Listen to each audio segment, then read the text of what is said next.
In today's video, I am going to attempt to build an entire custom valley in just 100 days in my 5-month-old Superflat world. There's no time to waste, so let's get into it. Welcome back everybody, it is great to be back. My name is CWMC, and today I will be completing the project that I have been putting off for the last couple of months. I will be attempting to create an entire valley and mountain range in just 100 days in Minecraft.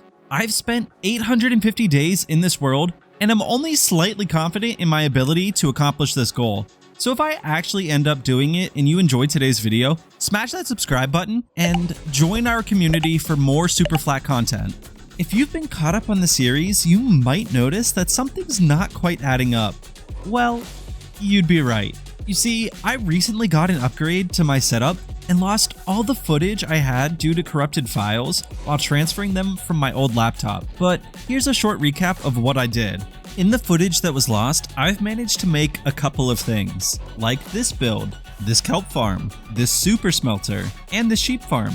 Also this small honey farm, this basalt farm with a fully powered beacon, and all of these materials. If you want to know more about these farms, check out the description where I'll throw in links to the farms from other creators. And make sure you join my Discord server now so you don't miss out on exclusive roles and more Superflat conversation. Alrighty then, with that out of the way, we can finally crack on and get to work on transforming the landscape of this world. I still had a lot of materials left to gather, so I spent days 1 through 10 just gathering dirt. I honestly have no idea how Mogswamp is mentally dealing with the massive amount of dirt he has to dig. I'm not even digging a single percent of what he needs, and I'm about to lose my mind. Okay, finally, I believe that should be all we need. I spent the next 10 days smelting all the cobblestone into stone that will be needed for the mountain range. This process became really tiresome since this super smelter only has one double chest for both input and output storage. But I don't really have any time to add on to it, so I made do with what I had. The last resource I needed to gather prior to beginning building up the terrain was acacia wood. So I began by placing down saplings in rows and began to bone meal them. Although I came to realize that this was going to take a very long time to get all of the logs that we would need for this project, so I decided to make a universal wood farm instead. The farm is a design by N. Collier with a modification that makes the farm super flat friendly. Normally it would use scaffolding, but since we can't get bamboo here in this world, I substituted it with a piston and a line of observers. With most of all the materials gathered on day 25, I began by terraforming a cliffside around the quarry and new build. I went with a gradient starting with mud, basalt, and acacia wood to signify the lower and darker side of the cliff, and then transitioned into lighter blocks like cobblestone, stone, and light gray wool, almost as if the top of the cliff is getting more light than the bottom. The longer I went without sleep, the harder the game pushed back. I was finally high enough in the world for phantoms to start spawning, which became very annoying while building. On top of that, thunderstorms came with some very close calls. I have never been struck by lightning in Minecraft, but it was pretty shocking how close it was to me. Okay, enough of that. Let's get on with it. With the cliffside done, I moved on to building out the area that will eventually be the port area that will be filled in with incredible builds and a thriving economy. After that, I spent the next 15 days filling in all of the different levels of the valley with dirt and grass, but I realized I did not gather enough, so I had to gather more in between levels.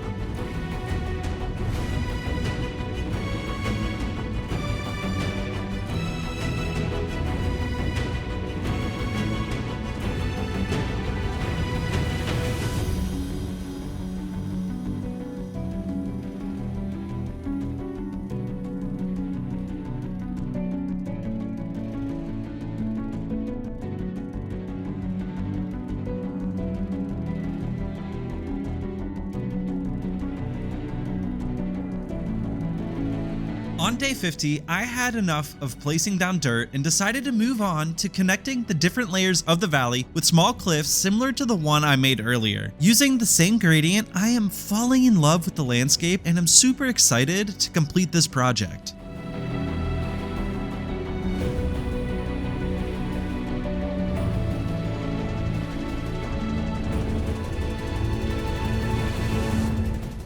It's day 57 and I haven't even started on building up the mountain range yet. Let's get to it and rock it out. I have never made mountains before in Minecraft, so this was a pretty tough challenge for me. But with mods like World Edit and Lightmatica with its easy place mode, it made the process go by much faster.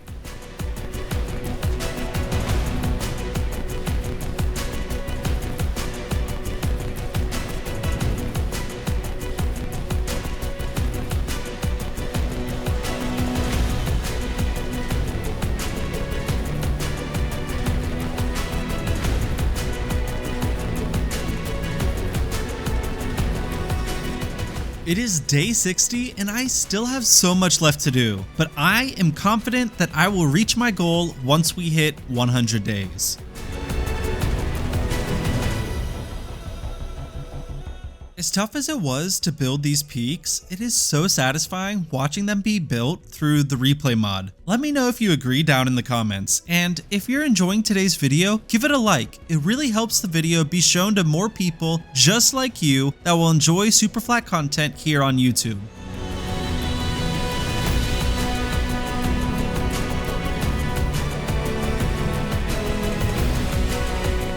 While I was building up the left side of the mountain range during a thunderstorm, I had absolutely no idea that lightning struck the mountain and left behind a skeleton trap.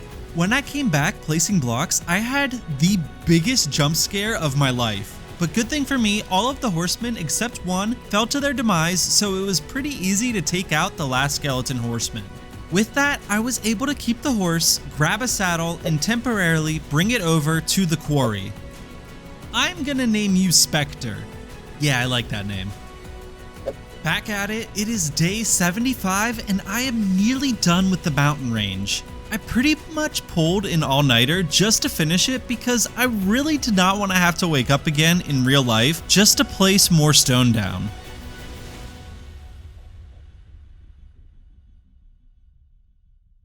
I am finally done with the mountain range and I am absolutely in love with it. I really can't wait to put in a bunch of builds, trees, and other blocks of nature into this valley because it is going to be absolutely incredible once it's all done. With time winding down, I spent days 80 through 83 putting in pathways that will be used by the people of Thorum in order to traverse the changing terrain.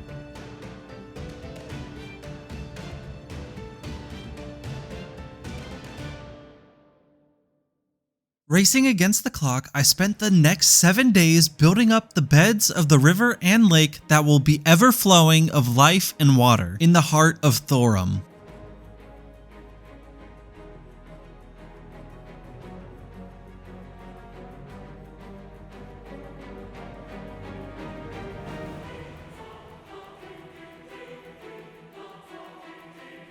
All that is left to do is to fill in the lake and river with water, which was simpler than I thought it would be.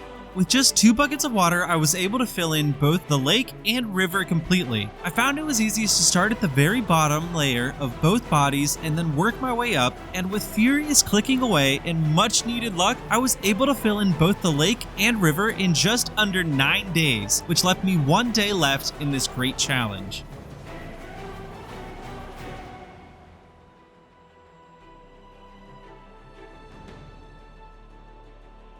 I have just 1 day left in this challenge, so I would like to take this opportunity to give a shout out to one of my subscribers, Sniff278. I really hope I said that right. Who wanted to see me plant some potatoes.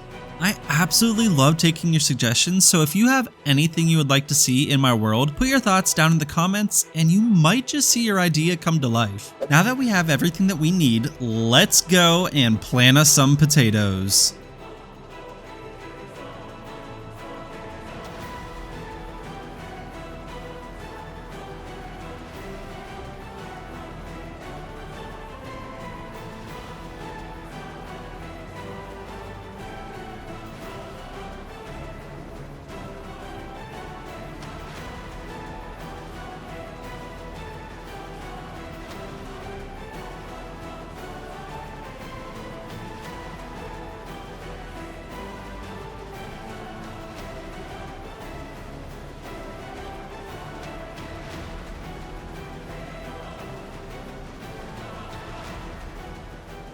I can't even begin to tell you just how amazing it feels right now to have finished this project. It feels like such a big weight has been taken off my shoulders and I can finally breathe again. I am so happy with how this turned out and I can't wait to begin to fill it in with detail to make it look even better. Once again, my name is C-Dub, hoping to double the fun till we meet again.